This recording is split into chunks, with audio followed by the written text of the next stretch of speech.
冇錯，專登喺七夕上嘅。Hello， 大家好，我係蠟筆小欣。繼上個月我發咗雨過粵語版之後，今個月我又有新歌啦。今次呢係我半個月前預告過嘅一首歌，叫做《柔情萬歲》。咁寫呢首歌呢，係因為我嘅粉絲同我講，佢平時好中意聽自由啊、戀人未滿啊、友誼長存啊呢啲歌，佢就好想聽一個如果係粵語港風嘅 feel 會係咩感覺。所以當晚呢，我就寫咗一句歌詞，將心裏愛意藏在這身份寄居。咁好高興，當日發咗預告之後呢，亦都係有粉絲係直接 touch 到呢句歌詞。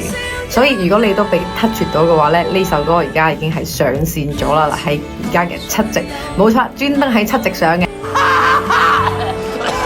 所以如果中意呢首歌嘅朋友，今日就可以轉發俾你心裏邊嘅嗰位中意咗好耐嘅好朋友，或者發個朋友圈陰陽下佢。OK， 廢話唔多講啦，聽歌。柔情萬歲，友誼萬歲，將心裏愛意藏在這身份寄居。難擋那牽手的愛侶，總好過分手的相聚。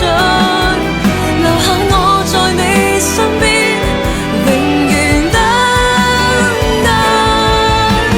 柔情萬歲，友誼萬歲，